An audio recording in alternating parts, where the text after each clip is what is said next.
Good morning, folks. Welcome to another episode of On the Court with First Coffee. My name is David George Smith. Hope everyone's having a great day. Hope everyone had a great weekend.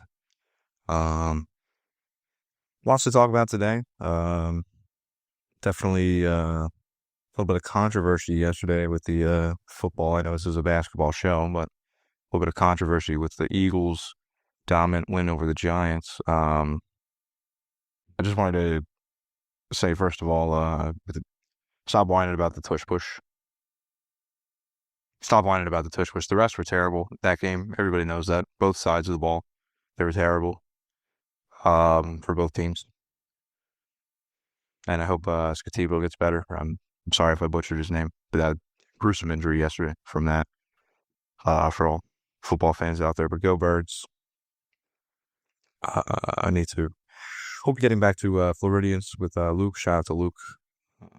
So definitely, if you're a Philly sports fan, definitely check out for the Floridians podcast. We'll link that in the bio as well. Let's get into some takes. Or many takes this week. Friday on Instagram. D Smith Basketball. I want your takes. I want your takes for the show. I want to know what you've been thinking about the game. So when I post that, definitely make sure to send your takes. Definitely want to get your feedback on the game right now, what you're thinking. I can come on the air and talk about it.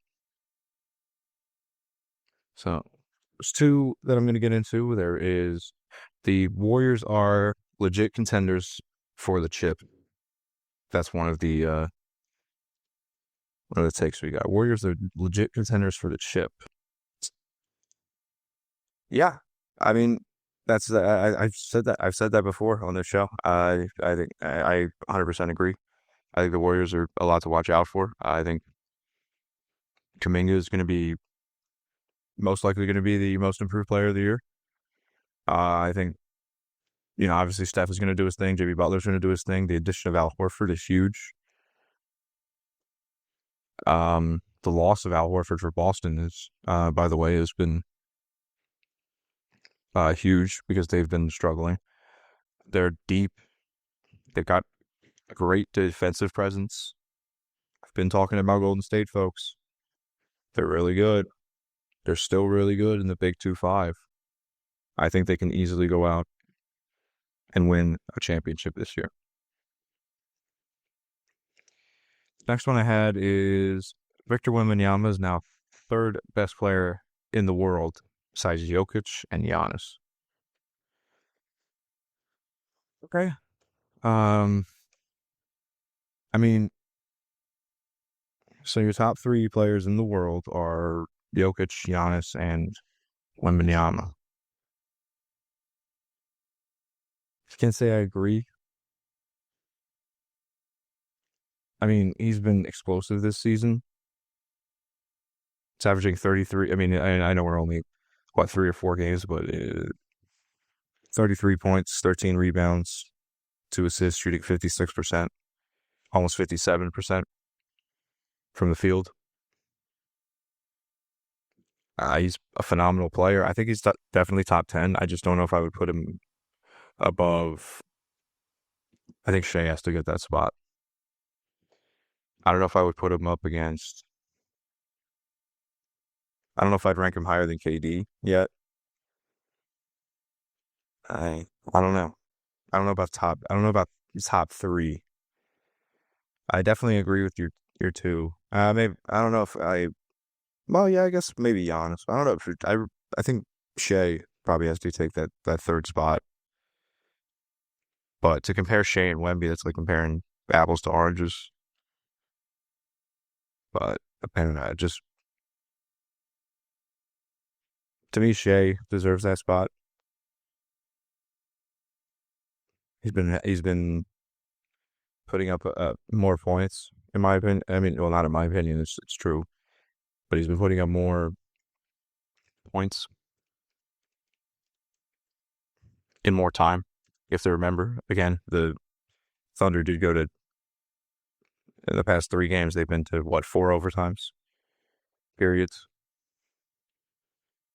Um, so I just think that, and I think down the line, I think Victor Wembanyama is going to be the best player in the NBA at some point. I just don't think it's this year. I don't think this year he's top 3. It's a little early to tell. It's a little early to tell, but I don't think that's the case with Shea because he's already been proven. He's coming off a championship year. He's coming off his MVP. I don't know if it's fair to put Victor Wembanyama at such a young, still developing his game. I don't think it's fair to put him over Shea. And a lot of people don't like Shea. I I like him. I like his attitude. He's a winner. He's got that killer instinct. You can call him a flopper. You can call him a free throw merchant. But you also have to call him an MVP and a champion and a finals MVP. So let me know your thoughts about that. Thank you for submitting your takes. Make sure to submit them next week. Let's get into some of the headlines for today. Austin Reaves, last night, 51 points. Just phenomenal. Phenomenal performance from him. What a great young star. It's very cool to see him still growing and to get a career high like that. Very impressive. So that was cool. There's a 127 to 120 win over the Lakers. Austin Reaves in 39 minutes, giving you 51 points, 11 rebounds, and 9 assists. Very, very good. Very good. Very good. No Luka, no LeBron, mind you, and still able to get that win. Very, very, very cool to see. I'm wondering when Luka comes back and when LeBron comes back, how the spacing and the rhythm of this Lakers offense is going to be. Because you got 3 guys that need the ball in their hands. At some point you thought, at some point, we all know that Austin Reaves is a great scorer. He showed that last night, but we knew that before last night. Obviously, do you throw him in the corner? Do you have LeBron bring the ball up, and then where does Luka go? Just seems like a lot. Just seems like something where the spacing could get messed up, It goes back to the classic line, there's only one basketball, It's why so many juggernaut teams implode. It's the problem when you go out and you sign a bunch of big names. It's great. They're all great players individually, I'm sure. But they need the ball in their hands. You're going to give more touches to AR than LeBron and Luka? I don't know. I don't know what to do if I'm the Lakers. His usage rate, Austin Reaves' usage rate jumped to 33% without Luka. It's interesting. It's very interesting. Let me know your thoughts about that, especially if you're a Laker fan. Let me know what you're thinking about that. It's a good problem to have, I guess. I mean, I'd rather have 3 guys on my roster that can all score and figure out, okay, well, how do I space the floor now? How do I get good ball movement? How do I get good shots up? How do I get LeBron the most touches so he's happy? How do I get Luka touches so he's happy? How do I get AR touches because he's a young, quick, lights out shooter? It's interesting to see. So, again, it's early as well, so we'll see how it goes. If you're a Lakers fan, you're really gonna like this episode, because I'm gonna get into the Celtics and the absolute monstrosity that they are, the absolute just horrible basketball that they've been playing, and I have been there for every second of it, folks, and I love it. I love when Boston loses. I don't care what you think. If you're a Celtics fan, apologies, but it's very nice to see that they're struggling. It's very nice. Very nice. Um, in all seriousness, I mean, the three losses, you lose to the Pistons. Jaylen Brown's 41 just wasn't enough. Uh, yesterday, you lose to you have the Pelicans tonight. You have the Pelicans tonight, so get some momentum going there, getting a win. Nice little easy win there. You lose to the Knicks, and you lose to the Philadelphia 76ers. Was when VJ Edgecombe gave you 30, was it 34, 35? I don't remember the exact number, sorry. But without, in all seriousness, uh, putting aside my strong dislike, my strong disapproval of Boston Celtics basketball, the addition of the losing the defensive presence of Marcus Smart is obviously going to hurt you. Uh, Losing Al Horford, as much as I dislike him, as much as I think he's a baby, losing him is a huge blow for the roster. That's two big defensive presences. If I can speak correctly. It's early, folks. It's early. So very, very interesting to see, but very fun to see with the Celtics. Let me know your thoughts, especially if you're a Boston fan. Let me know how upset. Let me know how upset you are, because I'm sure you're upset. Go Sixers. Let me know your thoughts. It's Anthony Edwards. Last night exited the game early. Timberwolves was still able to pull it off. Julius Randle giving a great performance. Yeah, hopefully. I mean, not much to say. I hope everything goes well for Anthony Edwards. A great performance from Julius Randle, 31 points. That's phenomenal. Yeah, I mean, I don't really know. There's not really much to say about that. Um, Without Anthony Edwards, the Timberwolves' offensive rating drops 14 points per 100 possessions.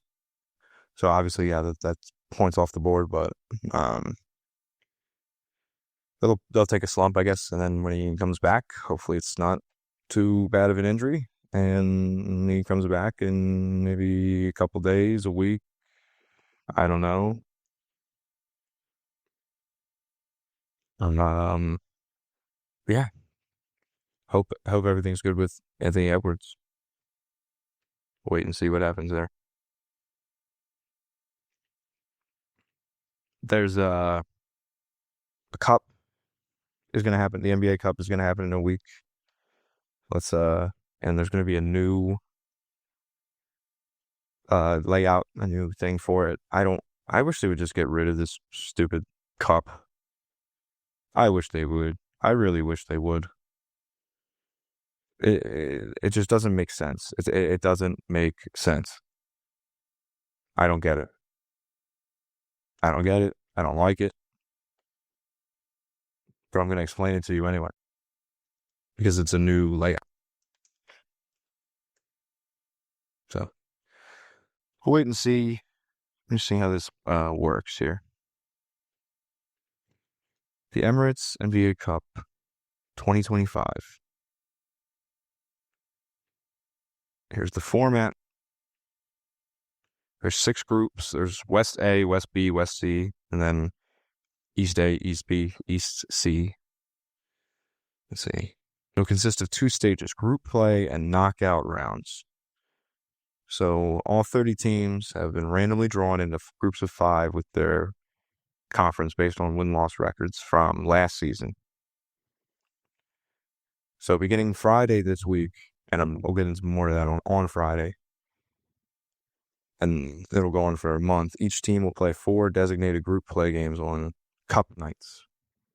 So 1 game against each opponent in his group, 2 games at home, 2 on the road. The knockout round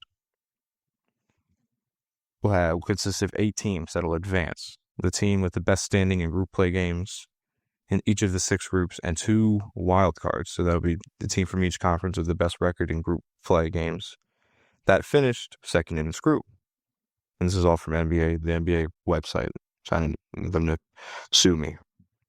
If you think I'm talking, I'm not stuttering or anything. I didn't write this. Just reading the actual rules. Knockout rounds will consist of single elimination games in the quarterfinals, semifinals, and championship. Knockout teams will compete for a prize pool and the NBA Cup trophy. All 67 games across both stages of the Emirates Cup will count towards. I mean, it makes more sense than the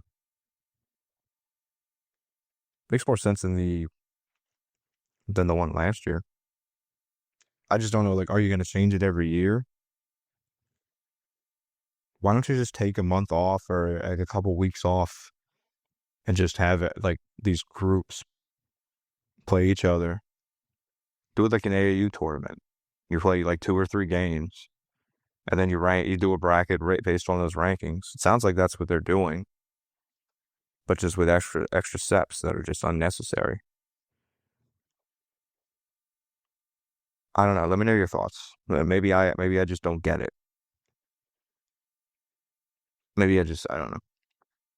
To me, it just doesn't make sense. So let me know your thoughts. Let me just get into the games tonight, just to let you know, because I'm such a nice fella. I want you to be aware of who's playing tonight. We got the Cavs at the Pistons. I don't think I can go over like the spread or the favorite or whatever. I don't think I could do that. I think the Pistons might take this one early in the season at home. Magic at Sixers. Sixers win. No debate there. Everybody knows that. Got the Hawks and the Bulls. The Hawks are probably going to win. Celtics, Pelicans. I think the Celtics are going to get their first win of the night. It's going to be a pity win over a stinky Pelicans team, but a win nonetheless. Raptors, Spurs at San Antonio. I think the Spurs will take that one. Wemby's been on fire. According to some, he's the 3rd best player in the league. I don't see it, but maybe you do. Spurs will probably win. Nets and Rockets at Houston. Rockets are probably blowing out. Thunder at Mavericks. I think the Mavericks will probably take this one. At home. Again, early in the season. Thunder have been tired. They got to be tired by now. But I think the Mavericks will probably take this one. Suns and Jazz at Utah. I think the Suns will probably take that one. Nuggets, Timberwolves. I think the Nuggets will probably take this one. It's going to be at Minnesota. Grizzlies, Warriors at Golden State. I think Golden State's going to win. And then Blazers at Lakers. I think the Blazers will probably take this one. I don't know. The Lakers, no, I don't know if Luka's going to be out. Just double check here. But typically, I don't know. Normally during like stretches of games.